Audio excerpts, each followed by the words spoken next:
Graça e paz, irmãos. Eu saúdo a todos com a graça e a paz do Senhor, os irmãos da Igreja Batista Maranata, aqueles que também nos assistem, irmãos, amigos, visitantes, e também aqueles que irão assistir essa aula em tempo posterior. É mais um dia que o Senhor fez e o salmista nos exorta e nos anima a nos alegrarmos e nos regozijarmos nele. Eu convido os irmãos a, sem delongas, como diz, né? Sem demora, baixarem suas cabeças para nós começarmos nossa aula de hoje, conforme está aqui no vídeo, Romanos capítulo 6. Vamos orar. Pai bendito, estamos aqui mais uma vez reunidos na Tua presença e pedimos a direção do Teu Santo Espírito, a iluminação das nossas mentes, para que os nossos corações sejam desafiados e aquecidos pela Tua palavra. Obrigado por mais esse dia de vida, por esta oportunidade que o Senhor nos dá de cultuarmos o Teu nome. E tudo que vai ser feito agora, na outra aula, à noite, no culto, tudo, Pai, é para a glória e honra do Teu nome. E eu te bendigo no santo nome de Jesus, nosso Salvador. Amém, Senhor. Amém. Muito bem. Então, hoje é a nossa nona aula de Romanos, de uma série de 13. Portanto, nós temos mais 4 aulas. Eu andei fazendo umas contas aqui. Eu estou animado e acreditando que chegamos no capítulo 13. Vamos lá, então. Finalzinho, a partir do... nós temos, então, pela frente o restinho da aula de hoje, do capítulo 6... e o capítulo 7 para a semana que vem. Depois nós temos o capítulo 8. Num bloco nós vamos ter 9, 10 e 11, que é o mesmo assunto. E então entramos na parte prática 12, 13 e 14. E depois seria 15 e 16. Então, eu estou programando aqui, né? Esta parte doutrinária é muito importante. Eu planejei tirar material, dar material, mas eu penso no meu coração que eu prefiro que aonde nós caminharmos, a gente tenha bem detalhado, de maneira que você, em qualquer tempo futuro, possa voltar, ler, você possa abençoar alguém, estudar com alguém a palavra, porque essa abordagem de Romanos é uma abordagem muito importante. Quero ressaltar para os irmãos também que toda essa novidade, né, que nós estamos vendo aqui, daquilo que é uma abordagem tradicional e comum do livro de Romanos, né, não é exclusivamente minha, obviamente, né? Então, eu tenho muito material do Dr. Lloyd Jones, acrescido então, do meu estudo pessoal e as minhas exegeses pessoais dos textos, né, para trazer para os irmãos, quando eu coloco detalhadamente. E se você nos visita, né, e quando eu tenho alguns termos colocados aqui, inclusive com caracteres da língua grega, né, então não interprete mal, porque o povo aqui da Igreja Batista Maranata, principalmente que estão aqui há muitos anos, já conhece, sabe que esse é o nosso estilo, porque nós cremos na literalidade da Escritura, na inspiração literal, verbal, ou seja, palavra por palavra, e mais uma vez hoje nós vamos ver isto com alguns detalhes, né? Porque o apóstolo usou uma palavra, não usou outra, trazendo para nós uma elucidação do texto. É um capítulo muito importante e dos mais mal interpretados, né, no livro de Romanos, e eu vou explicar por que aqui, e assim nós vamos caminhando, tá bem? Então, hoje nós vamos chegar até o verso 14, versos de 1 a 14. No próximo domingo, na primeira parte da aula, eu vou dar o restante de 15 a 23. Não vai demorar muito, porque é um texto mais conhecido, né? E ele, entendido até o que chegarmos no versículo 14, ele fica fácil. Toda dificuldade que você tem de entender de 15 a 23, inclusive o verso 23, né, que a gente extrai muito pouco dele, é apenas um versículo dentro do caminho de Romanos, o que nós vamos ver semana que vem, que não é fato. Ele é muito mais profundo do que isso. Mas toda a dificuldade do entendimento daquele texto é porque já se interpreta de maneira equivocada desde o começo, principalmente do capítulo 5. Aí então no capítulo 6 a interpretação é errônea. Aí então, dificuldade do capítulo 6. Não há sentido no capítulo 7, nós vamos ver semana que vem, por conta de teólogos discutirem o que realmente Paulo queria dizer com o que ele disse. E eu espero que quando chegar a semana que vem, você veja, né, e consiga enxergar quão natural o capítulo 7 é à luz dos capítulos 5 e 6.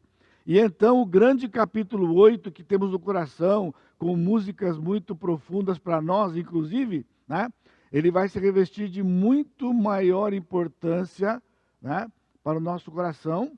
E então a gente vê o exemplo em Israel, e aí a parte prática a partir do capítulo 12. Muito bem, então vamos lá. Romanos capítulo 6, vamos ver. Então, primeira informação importante, e eu tenho pedido que essas aulas últimas, principalmente, durante a semana você adquira, separe um tempo para rever os slides, para ficar bem fixado, né, no seu coração.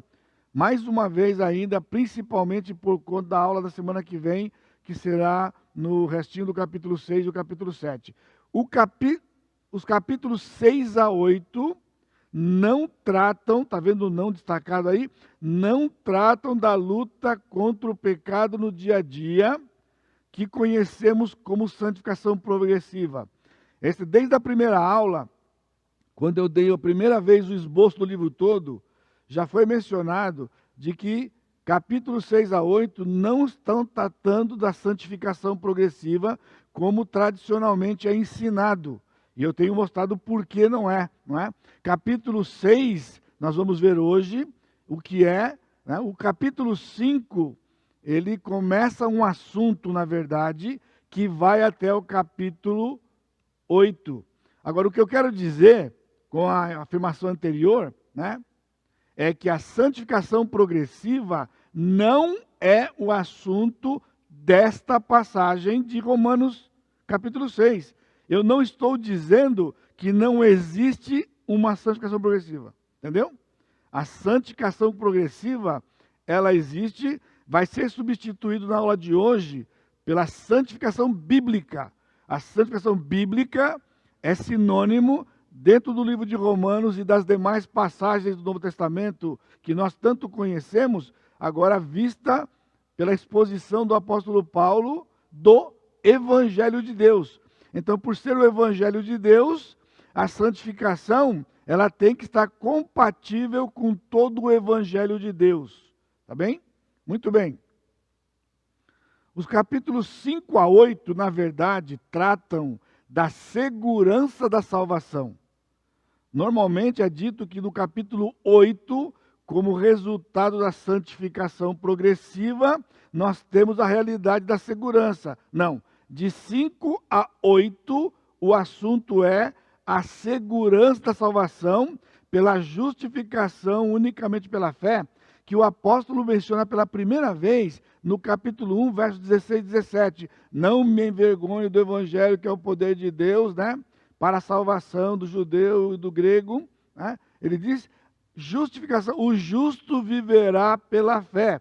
E esse viverá pela fé, não é que ele vai crer pela fé e depois vai viver pelo seu próprio esforço. Ele crê pela fé, ele vive continuamente pela fé, até o dia que ele for levado, que nós fomos levados para o céu, ou que o Senhor Jesus Cristo vier nos buscar, todos juntos, no dia do arrebatamento. Os capítulos, então, 6 e 7, são, na verdade, um grande parêntese entre o 5 e o 8. O 5 e 8 é o mesmo assunto, e há um parêntese grande aqui no meio de dois capítulos 6 e 7. Por quê? Porque o capítulo 6, na verdade, é uma reação natural a uma forte afirmação que o apóstolo Paulo fez no finalzinho da aula passada, no capítulo 5, nos versos 20 e 21, o apóstolo disse, sobreveio a lei para que avultasse a ofensa, mas onde abundou o pecado, superabundou a graça. Eu mencionei para vocês lá que, para ser, é uma palavra não muito usada, porque ela é muito usada hoje, a gente explora a palavra hiper, né? Eu estou hiper cansado, eu estou hiper alegre, eu estou hiper. Agora, a palavra hiper é uma palavra grega, inclusive, né? Ela não é nem uma palavra em inglês. O pessoal fala, eu estou falando inglês. Não, você quer esnobar ainda? Ó. Hiper é uma palavra grega, na verdade, né? Que é super, ultra. Isso é hiper. O que Paulo está dizendo, na verdade, é exatamente isso, né? Onde abundou o pecado, hiperabundou a graça. Porque ele usou uma palavra abundar com a palavra hiper na frente, que na verdade é um prefixo, ele estava dando uma intensificação. Ou seja, um pecado, duas graças. Isso é uma frase comum, teologicamente, inclusive nos seminários. Mas pelo que Paulo disse, é pior que isso. Um pecado, 4 graças. Olha só que complicação. Um pecado, 4 graças. E aí você faz a progressão, né? 2 pecados, 8, e aí vai por aí afora, ok? Então, como foi muito contundente isto, houve uma reação de quem ouviu. Paulo, como mestre, conhecendo o coração do homem, tanto do perdido como do crente, porque o problema aqui não era entre os perdidos, o problema era entre o crente. O crente não entende isso. É muito para a cabeça essa coisa de um pecado, 4 graças, né? Então veio uma reação natural. E a reação vai ser agora respondida no capítulo 6 e no capítulo 7, 2 capítulos para Paulo tratar a reação de uma simples frase que era a conclusão da grande doutrina da união com Cristo que ele defende no capítulo 5, de versos 12 a 21. O capítulo 6, então, é uma resposta a uma objeção levantada no primeiro verso. Qual é a objeção? Permaneceremos no pecado para que a graça seja mais abundante? Ou seja, como é que eu faço para ter muita graça? Você não entendeu ainda? Você quer ter muita graça? Muito pecado. Não, aí não, não. Então Paulo fala, calma. Ele mesmo responde, de modo nenhum. Não é matemática isso aqui. Nós estamos falando de Bíblia, de palavra de Deus, né? Mas onde abundou o pecado, irmãos, o capítulo 6 para nós é uma tremenda esperança e conforto. Por quê? Simplesmente porque somos pecadores. Mas como é ensinado que à medida que vai passando os anos de vida cristã, você vai ficando mais santo, aí quando se você é como eu, que peca um bocado, um montão, aí quando você peca um montão, você fica arrasado. Tem alguma coisa errada, porque estão dizendo que o negócio é o seguinte, depois que eu aceitei Jesus agora, eu vou melhorando, e aí Cristo vem me buscar. Só que eu, não sei você, eu olho para o espelho, cara, o que tem com você? Você não está melhorando nada. Bom, eu acho que eu estou em boa companhia, porque o apóstolo Paulo, no fim da vida dele, ele chegou à conclusão, olhando para o espelho, que ele era o pior dos pecadores. Como fazer? Todo mundo crê em 2 Timóteo 1,15, mas não aplica. Não aplica. Paulo está dizendo, eu sou o pior, pessoal, não melhorei nada não. Eu só fui agraciado porque quando eu me dou conta do volume da coisa de ser o pior pecador, então eu ouço latente no meu ouvido todos os dias, a minha graça te basta. Porque o meu poder se aperfeiçoa na fraqueza. Aí você vai entender por que os teólogos não falam isso. Pastor, mas São Bairro tem encorajamento para pecar, né? Você acha? Então, assista o resto da aula. A ruptura que há, então, entre capítulos 5 e 6, por que ruptura? Porque, tradicionalmente, capítulo 5 fala sobre a justificação. E 6 a 8, supostamente, sobre santificação. Quando então faz uma ruptura de assunto, 5 justificação, 6 a 8 santificação, por ser uma divisão equivocada, leva a um mau entendimento do conteúdo do capítulo 6, achando que é sobre a santificação.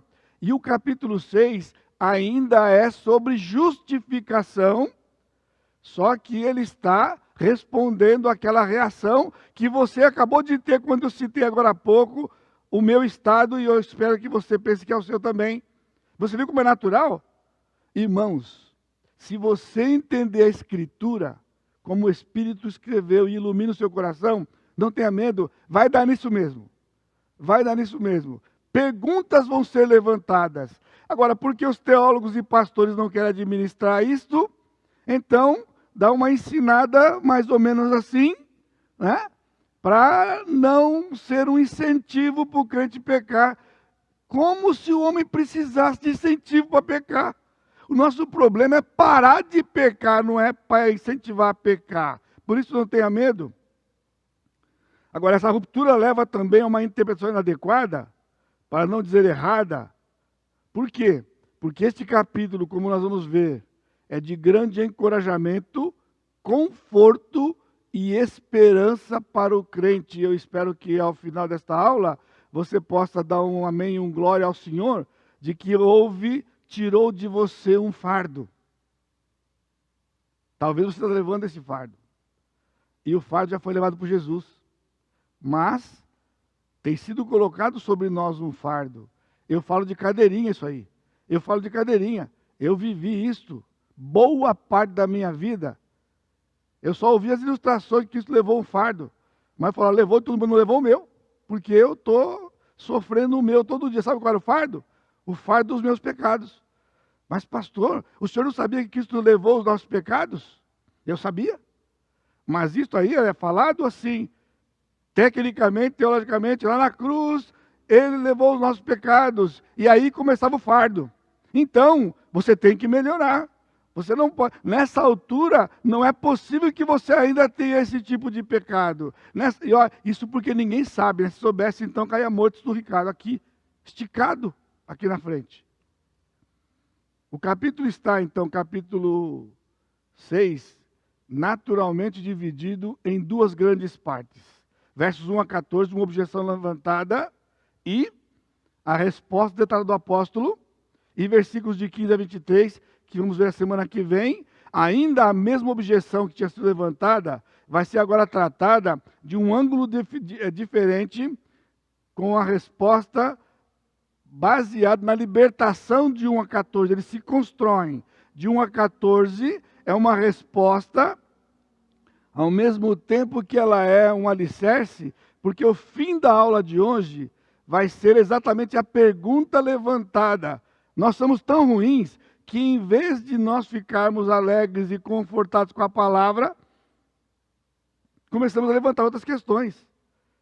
Vocês fazem assim quando a gente dá aula. Eu dou aula, pastor, eu entendi bem, mas isso aqui? Aí você vai lá e gasta um tempão, dá detalhes, explica, lança a luz aqui, o ângulo para lá. Aí você fala, agora, pastor, mas pensando nisso e aquilo. E assim vai 40 anos.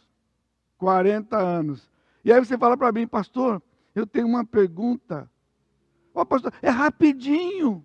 É rapidinho, então guarde. A pergunta é rapidinho, o problema é a resposta que é demorada. Porque tem que começar em Gênesis e ir até Apocalipse.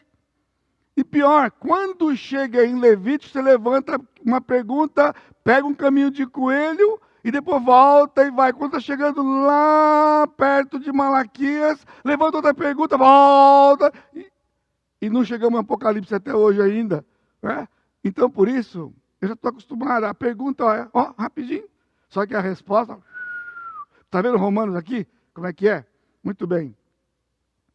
A primeira parte do capítulo 6, que são os versos de 1 a 14, também está subdividida, que é o que nós vamos ver hoje, daqui a pouquinho. Versos 1 e 2, a objeção e uma resposta genérica.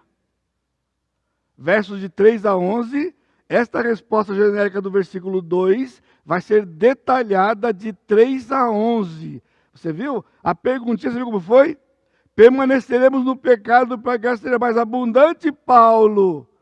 Paulo escreve 2 capítulos para responder, e dos capítulos ele cita dezenas de outras passagens das suas cartas, estão implícitas na resposta. É só ler o Novo Testamento inteiro e o Velho Testamento para poder ter a resposta daquela perguntinha. Aquela perguntinha vai de Gênesis a Apocalipse. Para Paulo não tinha Apocalipse ainda escrito, mas ele tinha no coração as informações que o Senhor tinha dado para ele. E os versos 12 a 14, no final da nossa aula de hoje, um apelo a nós agora, é uma exortações práticas, só que agora vai ser a grande novidade para você hoje, tendo em vista os versos de 1 a 11. Portanto, a chave, versos de 1 a 11. Vamos ler, versículo 1 e 2. Que diremos, pois? Permaneceremos no pecado para que seja a graça mais abundante? Esse era o questionamento. A resposta, rápida e genérica. De modo nenhum. Como viveremos ainda no pecado, nós os que para ele morremos? Ponto. Ele podia parar aqui, mas se eu parar aqui, eles não entenderam nada. A resposta genérica, mas foi uma resposta profunda. Versículo 1 é uma objeção baseada no 5, 20 e 21. E Paulo diz, então, de modo nenhum. Né? A linguagem grega aqui é muito interessante, né? Porque ele é um espanto. Ele disse, não estou entendendo a pergunta. A coisa é tão óbvia que eu não estou entendendo essa pergunta. Essa conclusão que você chegou de que é para pecar um monte? Aí ele diz inocentemente, como viveremos no pecado nós o que para ele morremos? Você não sabe. Você não tem vivido, por isso está sofrendo. Nós já morremos para o pecado. Já? Paulo disse, não estou entendendo. Já morremos para o pecado. Não tem essa de pecar. Já morremos para o pecado. E ele então agora vai explicar para nós. Seria o mesmo que questionar. Quando a gente está falando, está pregando o evangelho para alguém, eu quero trazer o conforto e entro numa fria. Qual é o conforto? Você sabia que o que você acabou de fazer agora é uma coisa que vale para toda a eternidade? É, pastor, foi. Essa oração que você fez, que você pediu para que Jesus perdoe todos os seus pecados, sabe o que significa? Nem você sabe. Significa o seguinte, todos os pecados seus, todos, inclusive todos que você ainda vai cometer, estão apagados. Você nem cometeu, já está apagado. É mesmo, pastor? Então, é só pecar agora, não é? Está vendo? Não entendeu nada. Você está vendo? Não é... A bênção é verdade. Todos estão pagos. Pagos. Então, em vez de você falar, então, vamos pecar à vontade, isso não é mente de crente. Isso é mentalidade de incrédulo. O crente entende o que o pecado significa e agora a sua tristeza é porque ele vai lutar todo dia. Porque ele tem uma mente transformada, pecados cancelados, mas à medida que cometemos o pecado, nos faz mal. Alguém que comete um pecado e não se sente mal, tem algo errado com ele. Não dá essa de vamos pecar um montão. É o consolo para os pecados que cometemos. Então, por isso, de modo nenhum. A declaração do capítulo 5 foi tão forte que os intérpretes e tradutores, eles interpretam o texto mais do que traduzem. Nós vamos ver agora aqui. Isso aqui que está aqui em português é uma interpretação do texto. Não é uma tradução do texto, porque eu já disse para vocês, não é que está errado, é que traduzir o texto, você tem que explicar coisas, então ele prefere, interpreta o que Paulo quer dizer e coloca numa frase na língua que está sendo traduzido. Tá bom? Mas quando a gente vai lá onde Paulo falou da boca que com o que Paulo disse, a gente vê esse detalhe, a profundidade da coisa, né? Mas a resposta do versículo 2 é tão forte quanto a declaração anterior. Paulo disse, de modo nenhum, como viveremos ainda no pecado, nós que para ele morremos? É o que está aqui. Eu estou só reproduzindo o texto bíblico que está aqui. Mas veja, uma parte aqui.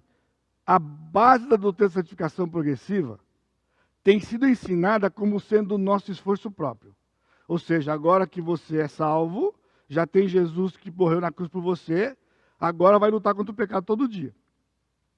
E aí vai se esforçar, você vai se esforçar, tem fórmulas dadas, tem exercícios dados para você. Para mim nunca funciona. Porque não adianta, eu continuo uma caca. Sabia? Esse é o problema. Daí a frustração. Porque não tem como fazer uma fórmula para não pecar, irmãos. Não tem. Não, se você se apegar a Jesus todo dia, você vai ver como faz diferença. Tenta. Vê se você consegue se apegar a Jesus todo dia. Não consegue. Volta a estaca zero. Qualquer fórmula que der, para mim não funciona. Por quê? Eu não consigo. Não tem jeito. O que eu consigo? Pecar. Aí volta a estaca zero de novo. E a gente vai andando, ó. Sabe por que os crentes são tristes? São assim. Sabe por que você é triste? Assim. Sabe por que você não se regozija? Por isso. Por isso, estude Romanos capítulo 6 e vai ser para você uma grande bênção. Então, mas isso é um tipo de salvação pelas obras, sabia? Ah, não, quem pratica a salvação pela obra é o católico. Não. Se você acha que tem que se santificar, que você tem que lutar para se santificar, está entendendo mal o que está escrito. Você está tentando fazer obras para completar a salvação que você recebeu, que é completa e perfeita. Em outras palavras, eu não me santifico. Eu sou santificado. Eu sei, pastor, Paulo disse lá, né, aos santos, né, em Cristo, né, chamados para ser santos. Então, eles são santos posicionalmente e o chamado para ser santo é o de todo dia. Essa luta não entendeu nada. Não é isso que está escrito lá. Definitivamente, e eu espero que você veja que é isso que está aqui. O verso 2, então, é fundamental para o entendimento do apóstolo. Embora seja uma resposta genérica, contém a profundidade implícita nele. E eu quero mostrar para você o texto.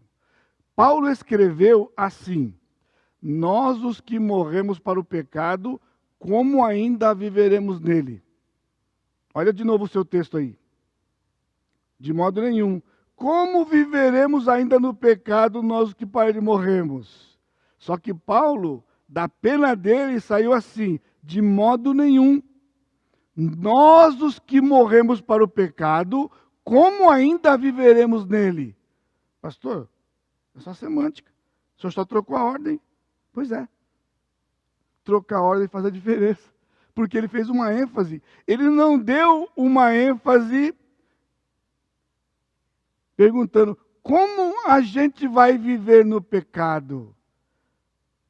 Isso não está na mente do apóstolo. Essa coisa de viver no pecado, pessoal, já era. Ele disse, veja aqui, de modo nenhum, nós, eu e vocês, leitores de Romanos e toda a igreja que receberia a carta, nós morremos para o pecado, entendeu? Estamos mortos para o pecado. Aí então a reflexão, como ainda viver nele?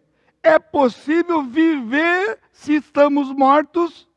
Se estamos mortos, não tem vida no pecado. Não existe vida no pecado. Ah, aquele crente está vivendo em pecado. Se ele é crente, não está vivendo em pecado.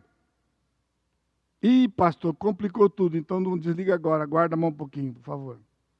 O tempo verbal aqui é fundamental. Algumas versões, para vocês terem uma ideia, trazem assim: estamos morrendo para o pecado. Ou seja, Cristo pagou o pecado na cruz, posicionalmente foi tudo pago, agora a santificação progressiva é que nós estamos morrendo para o pecado todo dia um pouco. Não é isso que está escrito aqui. Não está escrito estamos morrendo. Esta é a razão porque eu não gosto das versões que são paráfrase. Não gosto. Não é tradução, é paráfrase. Eu não vou dar o nome para não complicar aqui. Tá bom?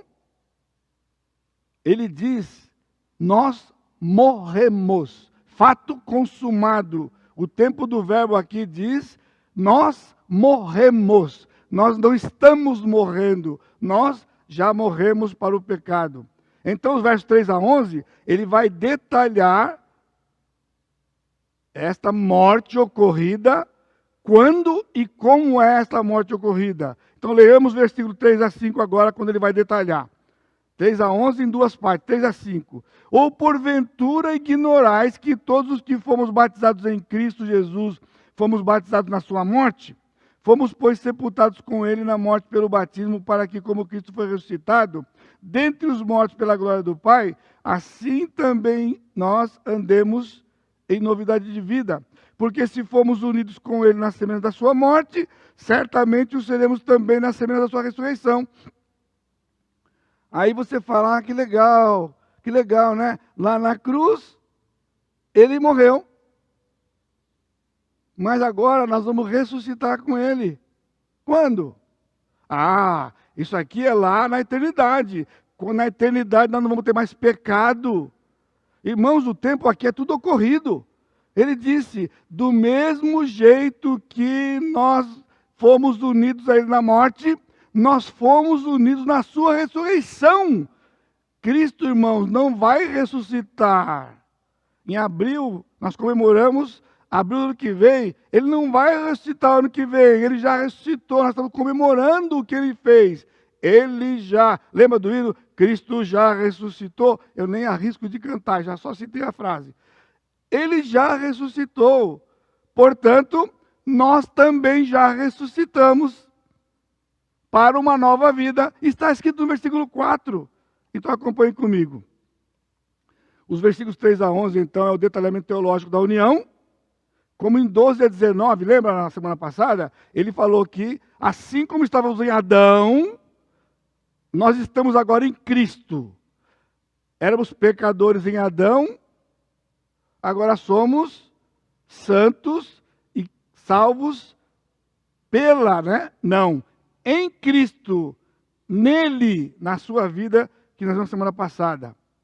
Então veja, os versos 3 a 5, nós encontramos 4 detalhes vitais dessa união, que é o termo ignorais do versículo 3, o termo batizados do 3 e o 4, e a frase novidade de vida no fim do 4, e a frase glória do Pai no meio do 4. Então, os versículos 3 e 4, nós temos 4 detalhes do que Paulo está dizendo sobre essa nossa união com ele. Então, quando a gente compreender isto, vai ser suficiente para entender, então, essa profundidade dessa doutrina negligenciada. Qual é? A doutrina da união com Cristo. Então, o primeiro detalhe está no verbo ignorar. Paulo disse, versículo 3, ou porventura ignorais. Porventura ignorais. Ignorar aqui é não saber. Ei, pastor, o óbvio do óbvio. É lógico que ignorar é não saber. A pessoa não sabe, ele é ignorante do assunto. Ele falou, porventura vocês ignoram isso? Só que Paulo está falando uma coisa muito profunda aqui. O sentido real dessa palavra que ele está usando é não saber o que deveria ser sabido. Não é simplesmente porque você não tem conhecimento. Você tem o conhecimento, devia saber, mas despreza e não vive isto. Agora, pasme. A palavra que está aqui é agnoema. E agnoema é uma das 10 palavras que aparecem no Novo Testamento para definirem pecado. A palavra pecado do versículo 1 é a outra palavra que é a mais comum, hamartia, que é o pecado errar o alvo. Esse é o mais comum, né? Errar o alvo. Só que agnoema é pecado o quê? Quando você deveria saber uma coisa e você não sabe, esta ignorância é pecado em outros textos e contextos. Aqui é a perplexidade de Paulo, de que eles tinham a informação, pela morte e ressurreição de Jesus, mas estavam ignorando, colocando um fardo que não podiam carregar e não entendendo quando ele diz: nós já morremos para o pecado. O sentido de Paulo aqui, portanto, que ele está dizendo é assim: é tão óbvio que não deveria ser desconhecido. Olha só a tragédia que vivemos, irmãos. É óbvio para você isso? Não é. Você ignora porque não sabe, e o que sabe não acredita. Nós não acreditamos, irmãos. Nós ficamos nos torturando. E essa é uma das estratégias de Satanás. Nos torturamos pelo pecado cometido. Pecado cometido, não importa o pecado cometido, qual é a solução? Se confessarmos nossos pecados, Ele é fiel e justo para nos perdoar os pecados e nos purificar de toda injustiça. Simples assim. Eu sei, pastor. Sabe? Você sabe? E por que você não confessou o pecado que você cometeu? Ah, porque ele era simplesinho. Por que você está sofrendo por um pecado que você julga foi profundo? Você vive de culpa. Você vive na culpa todo dia. Todo dia. Porque você não consegue pôr na sua cabeça que você cometeu aquele pecado, às vezes anos atrás. Eu já perguntei, você já confessou? É, pastor, já confessei, mas foi muito grave, pastor. Eu vou lhe falar uma coisa hoje, com toda seriedade. Não estou nem rindo, tá bom? Tá vendo que eu não estou rindo? Não estou fazendo piadinha? Isto é blasfêmia. Blasfêmia contra o Senhor. É. Porque você está dizendo que a confissão que ele mandou é só para pecadinho. Pecadão, você está se torturando, você quer conquistar o Senhor como? Você quer impressionar o Senhor com o jeito que você está vivendo? Você está em trapos. E você acha que Jesus olha lá, ai, pobre do meu irmão, da minha irmã que está em trapos. Também, aquele pecadão que ele cometeu tinha que estar assim mesmo. É isso que você pensa, não é isso que está aqui. Você viu porque não dá para ir devagar? Não tem como ir devagar. Eu prefiro parar aqui e você sair desse estado que você vive há anos do que ir para frente. Não dá para ir para frente. Porque isso acontece no meio dos crentes, inclusive numa igreja como a nossa, que prega a verdade todo o tempo. Porque você fica confessando, você já confessou umas 18 vezes, para não dizer uma centena. Cada vez que você confessar de novo o pecado, você está desvalorizando o sangue de Jesus, sabia? Sabe o que é isso? Blasfêmia. Ele disse, se Nikiki confessarmos, Ele é fiel e justo para apagar no tempo e no espaço o que Ele já apagou na eternidade passada, antes sequer de você nascer, antes de pecar. Sabia? Aquele dia daquele pecado tão horrendo, que você está até hoje mal, não era novidade para Jesus. Infelizmente, os teólogos e pastores tratam o pecado assim. Não podia ter feito, não podia. Jesus já sabia. Ele escreveu todos os nossos dias. Você está entendendo? Será o que mais eu tenho que falar para você entender a profundidade da cruz? A profundidade da cruz. Ele sabia. Ele sabia. Ele não está sofrendo no céu por conta do seu pecado. Você está sofrendo na terra. Porque ignora. Não ignora mais. Se apropria. Luta contra o diabo na sua cabeça, porque é você pondo o pensamento em você mesmo, o diabo. Deus, está ouvindo? Jesus nunca lhe cobrou nada disso. No dia que ele lhe confrontou com o seu pecado, ele estava dizendo para você o que fazer. Você se arrependeu? Ponto. Você entendeu porque essa mensagem é popular? Nossa, pastor, então é assim? Isso vale para aqueles pecados cabeludos? Pois é, olha lá, até puseram o cabelo no pecado para dizer que ele é pior que o outro. Pecado careca eu não conheço, e nem cabeludo. Ah não, mas aqui tem aqueles pecadinhos que é branco, pecadinho cor-de-rosa. É, pois é, e é isso que você está aprendendo a vida inteira, infelizmente. Classificar pecados. Deus não classifica pecados. Você quer saber a verdade? Aqui, baixinho no seu ouvido, todo pecado é grave. Mas não tão grave que o sangue de Jesus não cure. Sabe a ilustração que eles fazem quando quer apelar para o seu pecado? Deus é como um lençol branco. Tenta imaginar um lençol branco, que eu já ouvi essa ilustração. Tenta lembrar de um lençol alvejado, que ele até brilha, que você fica cego de olhar para ele. O pecado é quando você pinga uma tinta escura nele.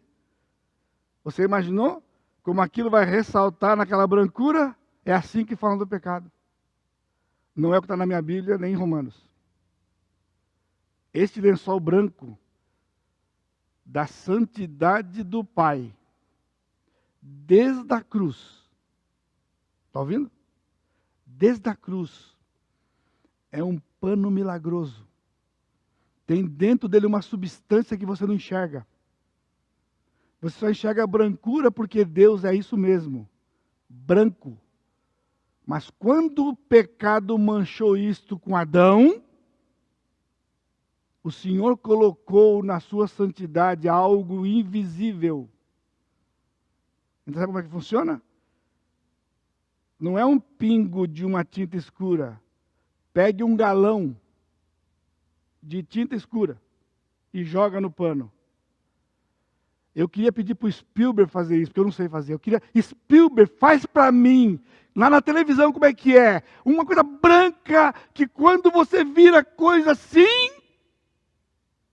não mancha. Sabe o que é essa coisa invisível? O sangue de Jesus.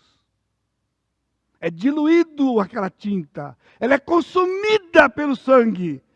E o lençol permanece branco. Sabe por que eu não é ensinado isso? Ah, pastor, porque aí fica fácil, né?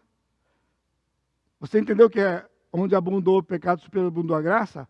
Estão dizendo que uma gotinha de pecado mancha o lençol.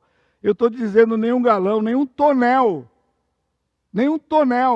de milhões de litros jogado lá não vai fazer um pingo assim. Lembra quando o leproso tocou Jesus? Você lembra? Era proibido pela lei ser tocado por um leproso. Tinha que ir para o templo, falar com o sacerdote. Era quarentena. Quarentena. Nós não sabemos o que é quarentena, pessoal. Quarentena tinha o leproso. O leproso tinha quarentena. Não podia ter contato com ninguém. Porque ele contaminava as pessoas. Pior que o coronavírus. Tinha lei prescrita. Mas quando ele tocou Jesus, ele foi purificado. Sabe o que é isso? Superabundou a graça. Por que não vivemos isso no dia a dia? Bom, já foi, não foi? Então vamos lá. Agora, Paulo depois ele continua dizendo, né? Versículo 3, ignorar que todos fomos batizados em Cristo Jesus, fomos batizados. Mas o que ele quer dizer? A que ele se refere do batismo? Há muita discussão, centenas e centenas de páginas sobre esse assunto aqui. E como um bom batista, eu achava e achei que aqui era uma das provas para o batismo por imersão. Lembra? Mergulha, volta, a mergulha você está morrendo, e quando você volta a ressurreição, e eu gabava, só o batista cumpre o batismo que está aqui no livro de Romanos. Imersão, os outros não cumprem. Olha só, aquele aspecto simbólico da imersão ilustrado pelo mergulhar e voltar da água, eu estava errado. Estava errado. Há algum tempo não tenho crido mais assim. Muito tempo já. Hoje eu creio que Paulo não tinha em mente e nem se referia ao ritual do batismo da primeira ordenança. Paulo se refere aqui à justificação pela fé, a salvação em Cristo, e o batismo nunca fez parte da salvação de ninguém. Você tem que ser batizado para ser salvo? Não. Então o batismo não pode fazer parte da justificação. Portanto, não pode estar aqui, porque o assunto não é santificação, é justificação. Não é sacramento, mas também não é símbolo de nada. Veja, nós não somos salvos pelo batismo. Nós somos batizados porque já somos salvos. Nós já morremos. Ah, então, mas olha o símbolo, não é símbolo. Paulo não está falando, não tem língua de símbolo aqui. Linguagem de símbolo é assim, ou desta forma, ou semelhante a. Está escrito aqui, é semelhante a. Nenhuma vez apareceu a palavra semelhante nesse texto aqui. Porque não é semelhante, é o fato. A prova da imersão, irmãos, está na palavra baptizo que está aí. A palavra significa mergulhar. Ponto. Pode discutir. Com todo respeito aos irmãos presbiterianos, pode falar. Os teólogos estão procurando até hoje um texto que diz que também significa, não significa nada. É desconhecimento do texto, com toda a humildade e respeito, é desconhecimento do texto. Imagina, quando criança, eu não vou nem falar que foi junto com o pastor Flávio, porque vai complicar, tá bom? A gente saía de casa e ia mergulhar lá numa lagoa que tinha perto da casa dele, escondido da minha tia, que por acaso era a mãe dele, irmã do meu pai. E minha tia não era fraca, não. Quando chegava, vocês foram. Então, nós fomos ali, tia. Nós fomos ali, mãe. E ela pegava a unha dela e no braço. Adivinha? Riscão. Vocês estavam nadando na lagoa e aí a vara comia. Aí, filho, não tinha jeito. Mimil, se você assistir isso aqui, você lembra? Você é danado, filho. Ô, Mimil, filho. Agora, imagina 2 greguinhos fazendo isso. Vai fugir para dar um tibum, para dar um mergulho lá na lagoa. Sabe como ele dizia para o outro? Chegava lá, né, e falava: Pedro, vamos dar uma batizada na lagoa? Simples assim. Não era crente, ele não está falando de igreja. Ele quer dar um tibum. Só tinha um jeito de falar isso em grego. Vamos dar uma batizada. Vamos dar uma mergulhada. Vamos dar uma submergida. Está aqui. Não tem um tradutor que tem coragem de fazer um negócio desse. Transliterou. Porque aí deixa a briga acontecer. Traduz. Mergulhados, está escrito. Nós fomos mergulhados com Cristo na sua morte. Nós fomos mergulhados com Cristo na sua morte. Só que aqui nesse texto, Paulo faz algo especial. Assim como ele usou o hiper lá atrás, 3 vezes ele usa a expressão eis. Essa expressão eis, essa preposição, na verdade, é para dentro de. Se não bastasse a palavra baptismo significar mergulhar, é redundância. O greguinho falou para o outro: vamos dar uma batizada para dentro do lago? Ué, mas tem jeito de batizar para fora? Não tem. Mas é ênfase. Ele está dizendo aqui, nós fomos mergulhados para dentro de Cristo. Fomos mergulhados para dentro de Cristo, para dentro da morte. E saímos de dentro da morte. União. Fomos sepultados com ele através do batismo para dentro da morte dele, para que assim como Cristo foi ressuscitado de dentro da morte, ou dos mortos, através da glória do Pai, assim também andemos nós em novidade de vida. Está escrito aqui exatamente assim, cheio de preposição, para não ter dúvida. E aí fica-se, desculpa a expressão, forfé todo no Evangelho, por conta do quê? Mas o que é a nossa novidade de vida? O que é essa novidade que ele está dizendo aqui? Assim como Cristo ressuscitou, andemos nós em novidade de vida. 2 Coríntios 5,17, lembra? Assim, se alguém está em Cristo, nova criatura é, as coisas velhas se passaram, eis que tudo se fez novo. Você lembra desse versículo quando você converteu, Márcio? Você lembra lá, filho? Vocês lembram aqui? Então, mas nós não bebe. A gente lembra, mas não bebe. Não tem nada a ver com a gente, é só porque a gente foi salvo. Se alguém está em Cristo, é nova criatura. E novo aqui, irmãos, não é reformado. Tem uma palavra grega para reformado. A que está aqui é novo 0 quilômetro, 0 bala. 0 bala. As coisas velhas. Sabe o que é? O pecado já era. Tudo se fez novo. Novidade de vida, como Cristo ressuscitou. Ele nunca tinha morrido como Deus, que Ele é. E nunca tinha ressuscitado. E ele passou a ver uma vida nova. Agora ele tem um corpo glorificado para toda a eternidade. Será novo. Ele fez isso por mim e por você. Agora ele diz, a vida cristã também é assim. Nós estamos ressuscitados. O pecado não faz mais nada conosco. Pastor, o senhor vive em Marte? Então a novidade de vida é uma vida ressurreta da morte para o pecado.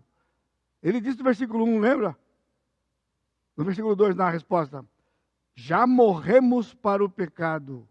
Estávamos mortos no pecado em Adão, agora vivemos uma vida nova sem o poder do pecado sobre nós.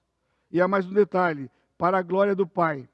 Efésios 1, 19 e 20, deixa claro que a glória do Pai lá na ressurreição de Jesus, era o poder de Cristo que ressuscitou Jesus. O poder de Cristo que ressuscitou Jesus é o mesmo poder que santifica você e a mim. Não sou eu que me santifico. O ritmo que está, no nível que está, seja ele rápido ou lento, ou quase parado como está, a santificação é o poder de Deus em nós. E Deus está satisfeito. No ritmo que está. Sabe quem não está satisfeito? Os pastores. Nunca está bom para nós. E eu me incluo. Nunca está bom. Deus está satisfeito com o que Cristo fez, com a vida que ele está vivendo, porque Deus disciplina. Sim, Deus disciplina. Ele disciplina. A igreja disciplina, porque Deus disciplina. Mas nós não podemos, é que nem quando você vai disciplinar seu filho. Se você disciplinar irado, não disciplina. Se você disciplinar com raiva, não disciplina. Se você disciplinar para deixar evidente para ele que ele é o pior dos pecadores, não faça isso. Discipline como instrução para ele caminhar.